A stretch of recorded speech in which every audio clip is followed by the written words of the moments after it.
Okay. Hi, I'm Rick with FieldConnect, and this is another video in our series of the ways in which service-based businesses often discover that there are very, very small leaks of money in time, nickels, pennies, quarters, dimes, dollars, times a lot of guys, times a lot of frequency, turns into a whole bunch of money in aggregate. So today I want to talk about mobile phones. And what a wonderful technology mobile phones have been to most of our customers. They allow us to get a hold of our guys when we want. They allow us to reroute them real time. Really a nice asset to our business. And there would be very, very few businesses anymore that didn't use mobile phones. But as with all technologies, there's good and bad about them. So let's take a very simple example. If I'm on my mobile phone and I have a business where after each job I call in, tell the dispatcher I've completed my work, maybe I get my next job, maybe I already have it, it's not important. But let's say that call is 2 minutes and I do an average of 3 different tasks every day.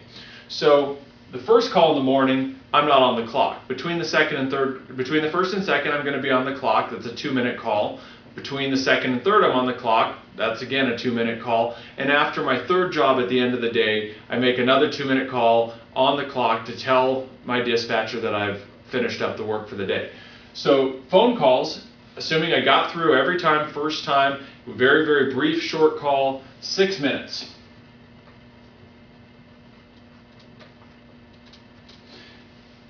Likewise, at least one time a day I need to call into the office for something else. Let's say I need to order a part. Let's pretend that I need to figure out what the last guy did here. Maybe I need to call in and ask if I should come back to this job or ask for some advice on how to fix something.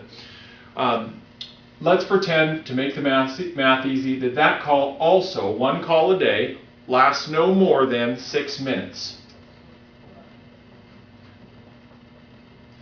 So every day I use 12 minutes of phone time in our very simple example that I pay my staff for, but which I don't bill for. So that 12 minutes doesn't seem like very much, and in fact it's not. Now, taking our math and extending it 12 minutes every day. I work 5 days a week. That's 12 times 5 is 60 minutes, or 1 hour every week. 1 hour, I have 50 people working for me out and doing field work.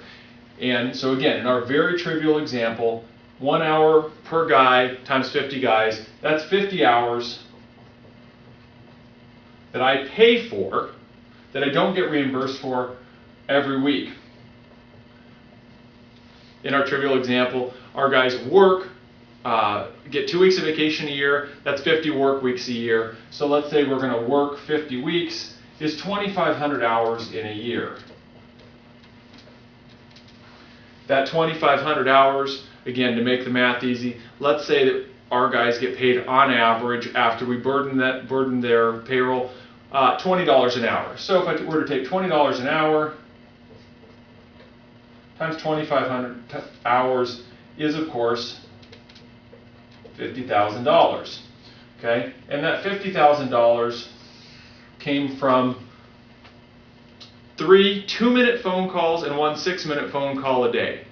So again, it's another example of how a very useful, the simple fact that we're using some particular process which we've been using for the last 10 or so years, while it's good, is costing us a whole bunch of money. And in an ideal world, we'd have some solution where the guy knew exactly where he was supposed to be, had information about the job, about what had been done in the past, knew where to go next, and didn't have to make those phone calls and have to tie up the dispatcher making them.